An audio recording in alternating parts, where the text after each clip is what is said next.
¿Qué tal? Bienvenidos a esta nueva emisión de Mis Amigos y yo.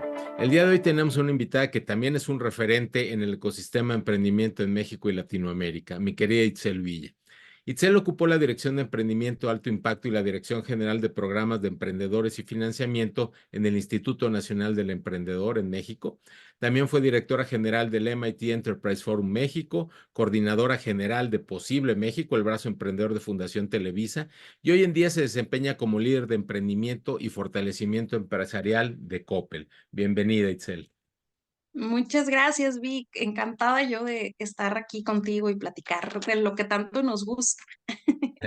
Muchas gracias. Y bueno, Itzel, tú has vivido el emprendimiento desde tres verticales diferentes. La primera, desde el Gobierno Nacional Financiera y el Instituto Nacional del Emprendedor.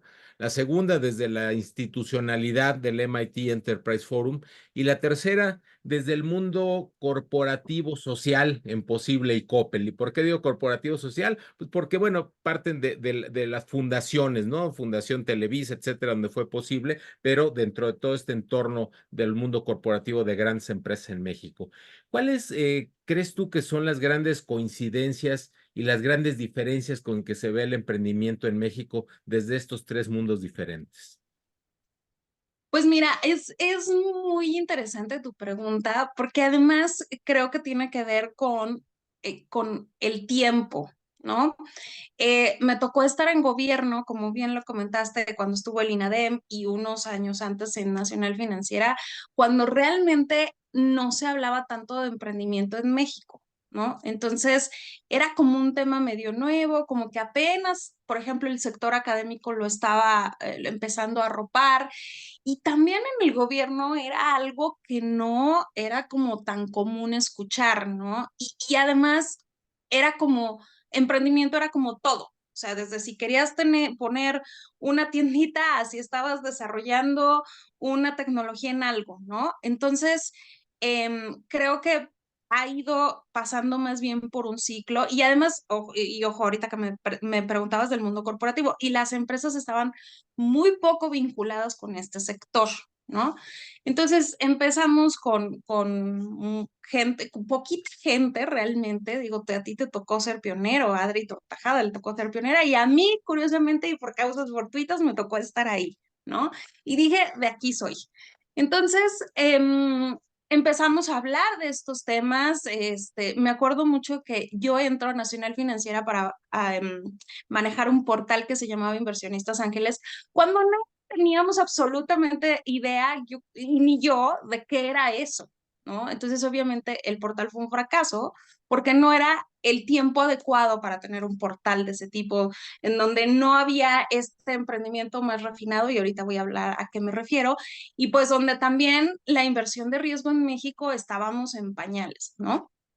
Entonces, a raíz de que se crea el INADEM, creo que sí hay un parteaguas en política pública, porque entonces sí ya se empiezan a acuñar ciertos términos que hasta hoy prevalecen, como es el emprendimiento de alto impacto. Ojo, no es que lo haya traído el INADEM, creo que el pionero en eso fue Endeavor, pero sí se empieza a amplificar el uso, ¿no? Entonces, ya se empieza a entender bien lo que es una incubadora, lo que es una aceleradora, lo que es un fondo de inversión, y se empieza a diferenciar entre un emprendimiento tradicional que, ojo, no estoy diciendo que unos sean buenos y otros sean malos, simplemente se empieza a diferenciar porque el tratamiento es distinto y porque las necesidades de formación de capital relacional son diferentes. Entonces se empieza a hacer esta diferenciación también entre qué es un emprendimiento de alto impacto, qué es un emprendimiento social, qué es un emprendimiento tradicional, cómo se van formando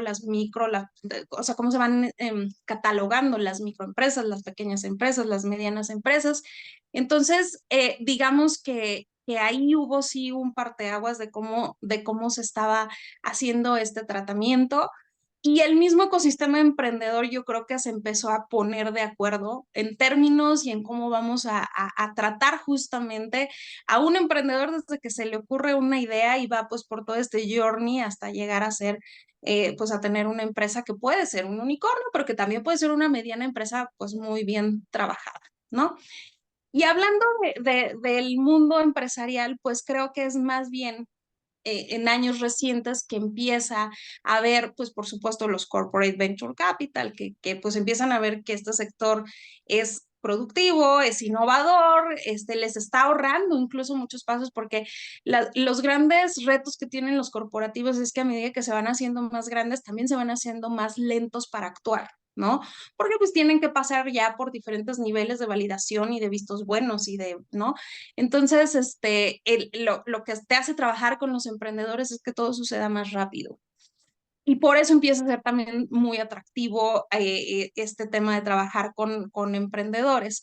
Pero al final, creo que sí hay una visión compartida de que a todos nos conviene que haya más emprendedores, pero no solamente más emprendedores, sino mejor preparados, con soluciones que se puedan vender. Ahora sí que, como decía el dicho, hace muchos años aquí y en China, o sea, que sí tengan esta visión global, porque desde el lado del gobierno contribuyen al desarrollo económico, o sea, se convierten en empresas generadoras de empleo y que pagan impuestos y que, ¿no? Digamos que contribuyen a ese famoso PIB.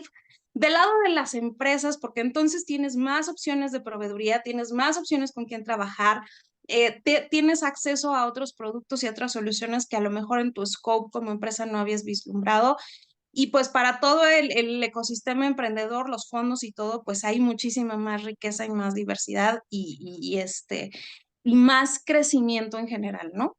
Sí, y fíjate que yo creo que hay un punto que tocas aquí que creo que es muy interesante y tiene que ver, tú lo decías un poco con la parte de formación, ¿no? Con la parte educativa, que si bien hay que dejar claro que el emprendimiento no es una actividad académica, ¿verdad?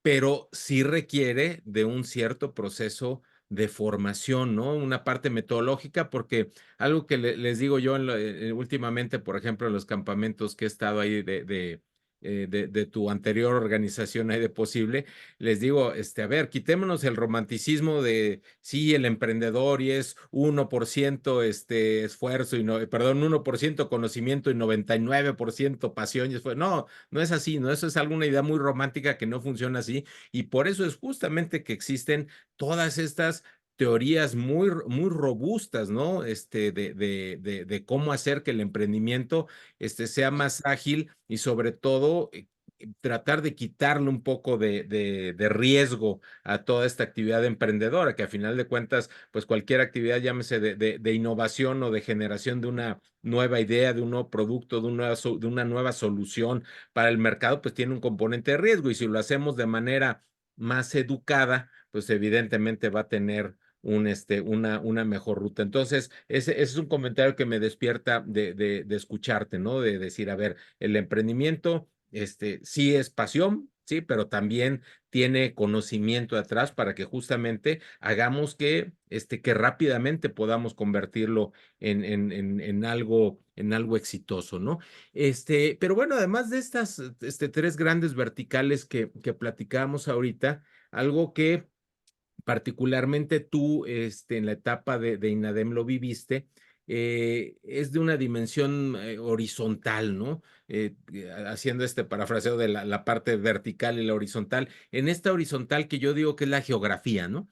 Porque tú lo has vivido en nuestro país, en México, pero también en Latinoamérica, en Colombia, en otros países donde participaste en la organización de eventos de alcance regional, ¿no? Entonces, quisiera yo que desde esta perspectiva geográfica, nos dijeras también cuáles crees que son esas grandes coincidencias y diferencias con el que se ve con la que se ve el emprendimiento en los países más relevantes de la región de Latinoamérica. Muchas gracias, Vic. Em, Digo, con gusto. Y antes también me gustaría puntualizar, porque creo que dijiste muy bien que detrás del emprendimiento debe de haber conocimiento. Y creo que también, y va relacionado con lo que voy a decir a continuación de los países de la TAM, ¿eh? Creo que también tiene que haber mucha disciplina detrás.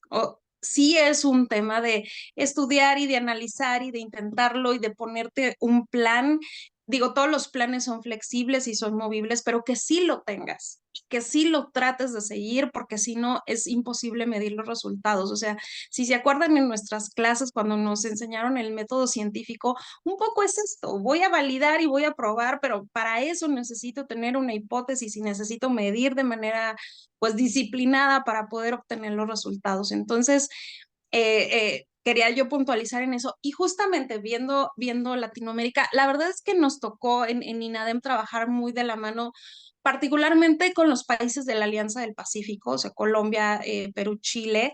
Eh, Argentina también estaba, digamos, como un poco dentro de este movimiento. Paraguay, nada más que Paraguay es un país muy chiquito. Entonces, digamos que ahí hay factores mucho más controlables y con las particularidades que tiene cada país, ¿no? Por ejemplo, en Chile, Chile fue pionero en el famoso programa de Startup Chile, ¿no?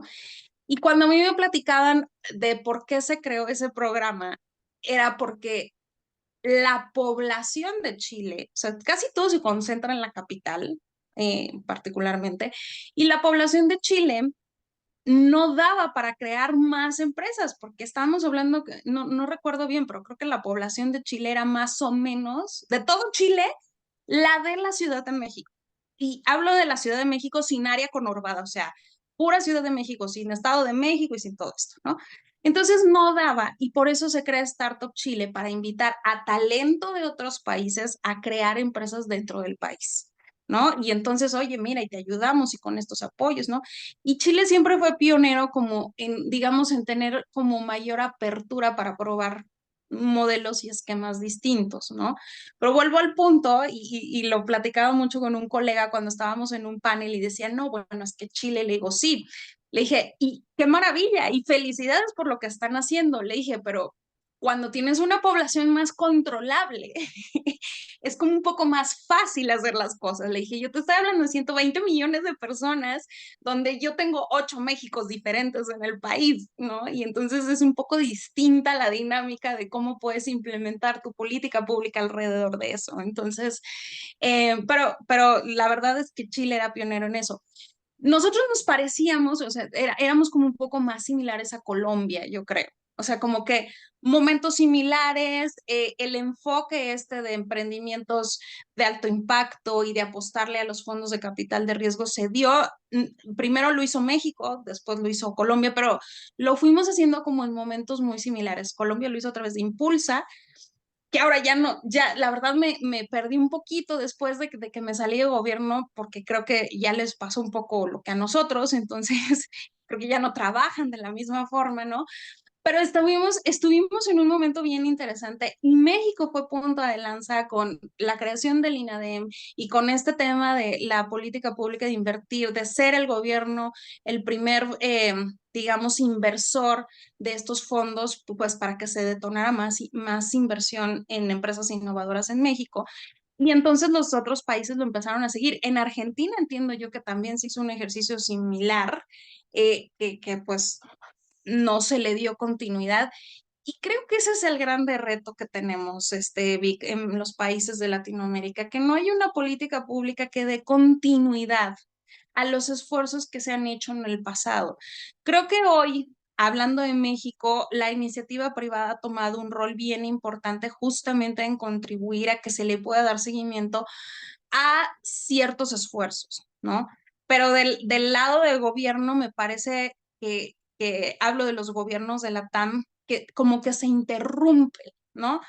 Ahora estamos aquí, nos regresamos otro poquito y luego volvemos y luego, ¿no? Entonces, es bien difícil, ¿no? Si nos comparamos, bueno, o si vemos el ejemplo de Corea, que Corea le tomó 30 años hacer una, no de emprendimiento, sino de este tema de educación, pues si quisiéramos tener el mismo resultado, tendríamos que estar hablando a mediano y largo plazo, porque los efectos se miden de esa forma y se pueden ver de esa forma, ¿no? Entonces, creo que ese es el grande reto. Y hablando puntualmente ya de los emprendedores, me parece que en Latinoamérica tenemos un talento impresionante, pero hay dos factores que creo que sí limitan ese crecimiento en los emprendedores de la TAM. Uno es este punto de partida distinto. Lo que yo te decía, aquí yo tengo 8 Méxicos distintos, porque no es lo mismo que emprendas en Ciudad de México a que emprendas en Tuxtla Gutiérrez, Chiapas.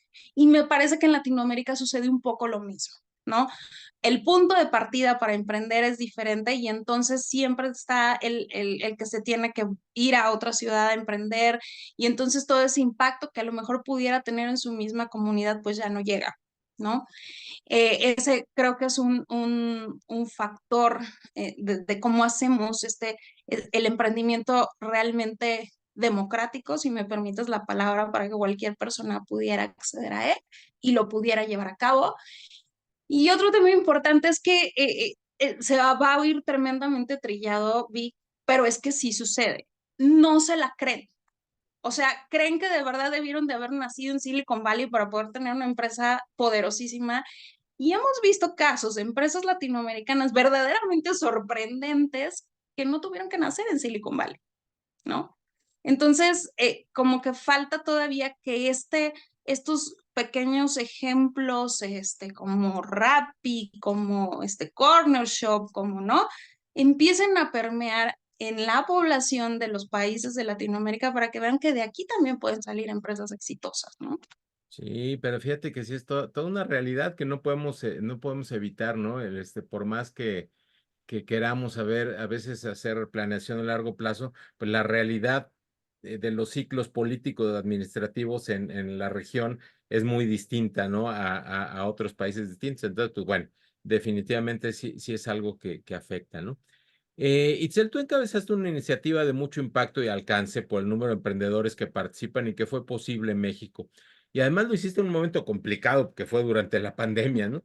Eh, Fue una experiencia muy virtual, ¿no? Yo recuerdo que en el Campamento Nacional de 2022 decías, es mi tercer campamento, pero es el primero que es presencial, ¿no? Pero bueno, quitando de lado ese factor de la parte de la pandemia. Después de las decenas de miles de emprendedores que han participado en el programa y de las centenas que quizá tú conociste mucho más de cerca en los campamentos, ¿cuál crees que es la característica que mayormente representa a los emprendedores mexicanos? ¿Y cuál sería quizá esa área de oportunidad que has visto más generalizada en todos y que es donde deben de trabajar? Ahorita ya mencionabas una, ¿no? El no creérsela es quizá un área de oportunidad, pero bueno, visto desde este punto de vista colectivo, como el emprendedor, como algo intangible, ¿cuál crees que es eso, no? Lo que más nos representa y lo que más nos hace falta.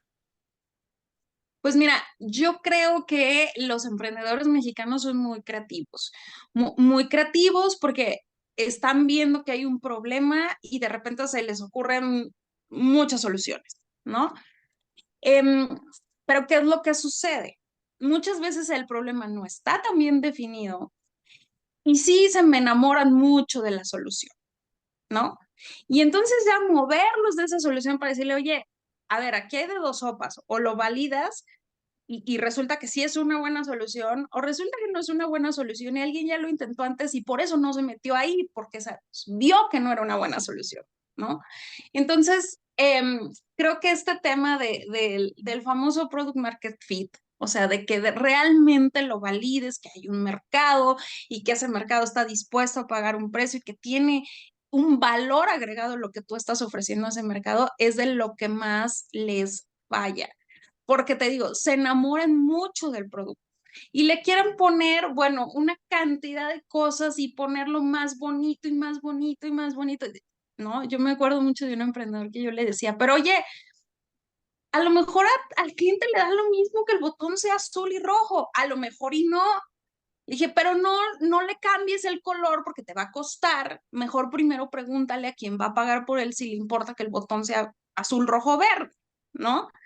Y creo que eso de repente se les barre porque están tan emocionados con el producto que no se van hacia pues quién lo va a pagar, ¿no?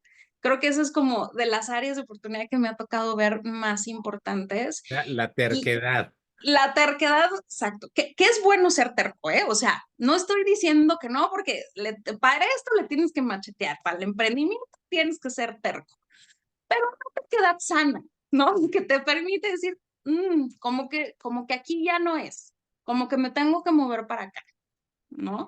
Pero por algo de verdad que les decimos a los emprendedores, ¿no? Y lo oímos en muchos foros, enamórate del problema, no de la solución, porque en el Exactamente. momento que te enamoras de la solución, pues gastas demasiado tiempo, dinero y esfuerzo construyendo un producto que nadie va a querer al final o que nadie va a necesitar al final, ¿no? Entonces, sí, yo creo que es ese balance, ¿no? Entre la resiliencia, la disciplina, la fortaleza, pero también pues equilibrada con juicio, con desarrollo de talento, etcétera, ¿no? Exactamente. Yo creo que esa es una. Luego, yo creo que otra bien interesante en los emprendedores que, bueno, que al menos a mí me ha tocado ver, es esta, vamos al punto de la necedad sana. Ellos le buscan, porque la verdad es que la mayoría de los emprendedores en México no tienen un capital inicial o no les tocó la herencia de la tía rica o no, o sea, tienen bien poquitos recursos para arrancar y lo hacen y se arriesgan y a lo mejor se endeudan y a lo mejor pues resulta que no era por ahí y entonces tienen que volver a empezar. Y la verdad es que tienen una tenacidad y un compromiso con ese proyecto increíble. Es parte del, digamos que de las cualidades que me ha tocado ver, en donde sí, de verdad, hay un compromiso firme y no paran y ahí van con la empresa y entonces empieza de repente a tener ganancias y de repente no, y no. Entonces, creo que esta tenacidad y no, pues es que sí lo voy a sacar, pues hasta por orgullo, creo. Me parece que es muy característico de nuestros emprendedores mexicanos, ¿no? Em, ya dijimos lo de que a veces no se le creen. Y otra cosa, y eso creo que no es característico de los emprendedores mexicanos, sino luego de los mexicanos en general, como que nos da pena pedir ayuda. O sea, queremos como, no, es que yo voy a demostrar que yo lo puedo hacer solo. Sí, pero mira, ahora yo tengo siempre en los campamentos de posible lo hacía mucho, ¿no? Daba una plática del ecosistema emprendedor de, oye, hay todo esto, y luego como emprendedores pues, no buscamos o no pedimos ayuda o no queremos así, ay no, pero es que ¿cómo le voy a decir que me regale una hora de su tiempo para platicar? Pues, hazlo. No, si tú lo ves, por ejemplo, en los ecosistemas americanos de emprendimiento, estás en un café y se acercan y te preguntan como si nada, ¿no? Entonces, pídele ayuda, o sea, si ya lo conociste, ya te dio su tarjeta, el pedir no empobrece y como dicen, el no ya lo tienes. Dile, oye, ¿me puedes regalar media hora para que te cuente y me des retroalimentación? O sabes qué, oye, me gustaría que, ¿no? Entonces, no estamos acostumbrados a pedir ayuda y a hacer este capital relacional.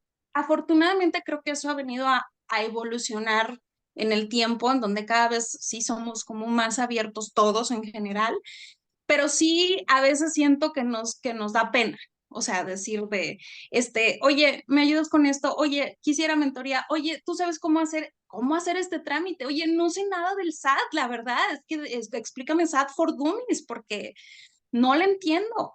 Y eso es un conocimiento bien valioso y luego no lo damos porque no nos preguntan, pero no nos preguntan porque les da pena. Entonces, no se hace este círculo de aprendizaje. Y fíjate que viene siendo también un tema cultural, ¿no? Porque sí, y perdón que sea con el ejemplo de Silicon Valley, pero pues ahí llegas y te puedes encontrar en el estacionamiento de la tecnológica al founder y te puedes acercar a él y platicar con él, entablar, ¿no? Y todavía sigue siendo aquí en nuestro país, todavía de que si no llegas de trajecito y con una tarjeta de presentación, no te abren la puerta para que puedas ver a alguien que te dé información. Es un tema teocultural, pero creo que se va venciendo porque cada vez habemos más gente que estamos dispuestas a abrir nuestras puertas para que los chicos, los emprendedores puedan estar más cerca y ayudarlos y estos programas de mentorías y todas las cosas. Entonces yo creo que se está manejando bien ese tema, ¿no? Pues, Y, Itzel, y si me dejas agregar un último, este es así, súper cortito, háganlo ya. No se pasen validando el modelo de negocio 3 años, porque en 3 años ya se murió el asunto. Así es. Empieza a venderle a uno, empieza a tocarle la puerta a uno, no te quedes ahí, porque si no, como que es de me voy a tirar a la alberca, pero no me aviento, no me aviento, ¿no? Entonces, mientras más tiempo dejes pasar, te va a dar más miedo. Ya, hágalo, tóquenle la puerta al primer Las cliente. ventanas de oportunidad son muy pequeñas. Exacto, ¿no? Entonces dije, este es cortito, pero contundente. Muy bien. Oye, Itzel, por último quería yo que nos hablas de tu trabajo actual. Mira, yo creo que es una tendencia a nivel global que las grandes corporaciones tienen áreas de apoyo al emprendimiento, corporate venturing o incluso estos fondos de inversión corporativos que ya hemos hablado, ¿no? Para acercarse de innovación desarrollada por emprendedores.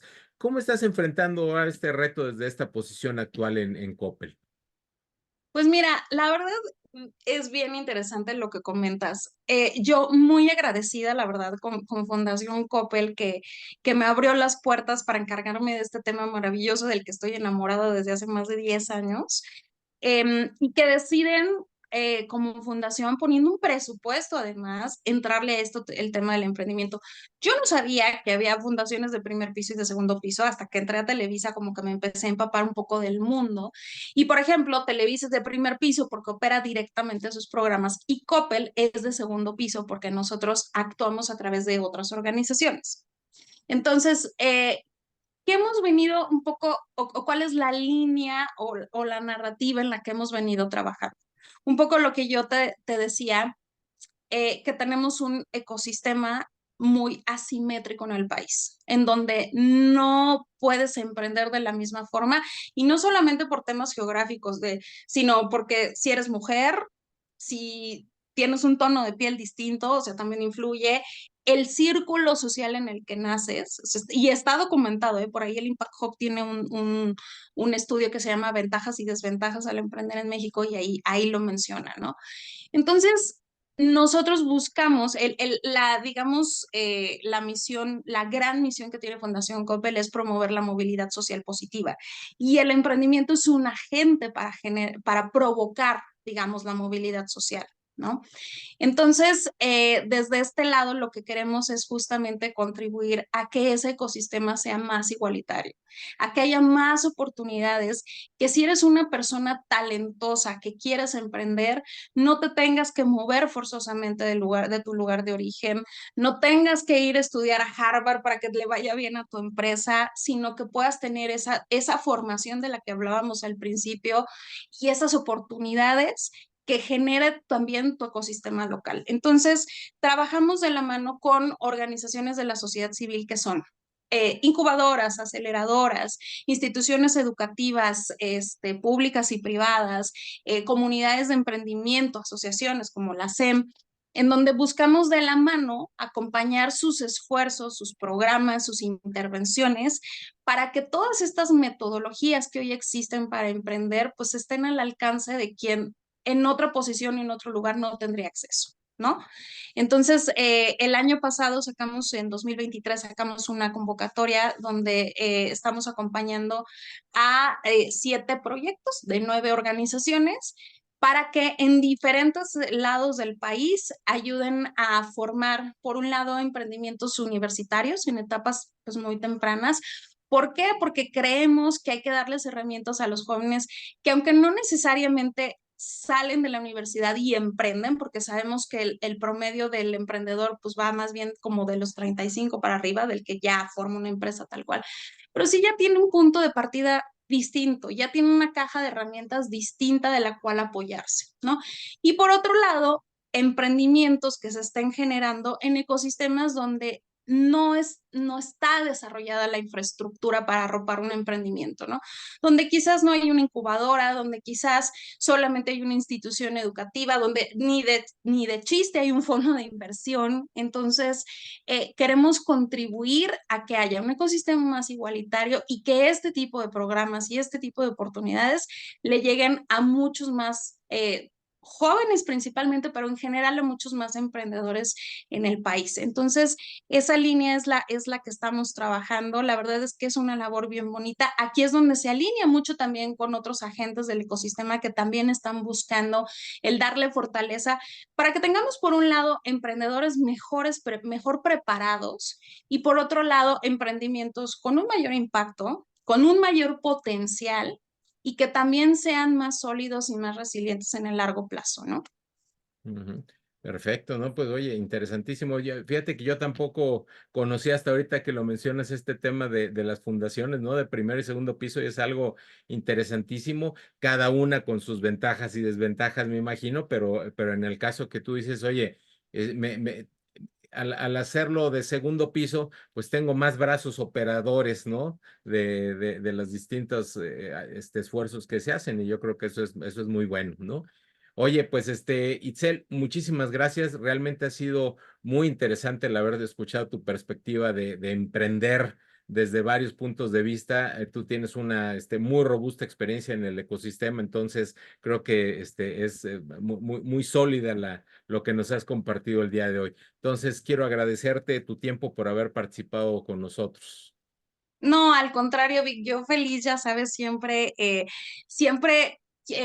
que se pueda tener un espacio para platicar de esto es mi tema favorito y además agradecerte a ti, pero sobre todo agradecer a quienes pues me han enseñado en esto, digo, ahorita que me dijiste, tienes mucha experiencia, yo aprendo de cada emprendedor que me toca platicar con él, yo aprendo de gente como tú, como Adri, como Rocío, que está también en Fundación Coppel, de gente que ha hecho esto más años que yo y que les tengo mucho que admirar y mucho que aprender. O sea, la realidad es que sí somos un ecosistema bien bonito y bien virtuoso en el sentido de que aprendemos mucho los unos de los otros y nos dejamos enseñar.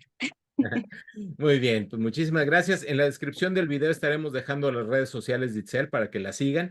Y pues como siempre los invito a suscribirse, darnos like y sobre todo participar de nuestras conversaciones y reflexiones. Hasta pronto amigos, muchas gracias.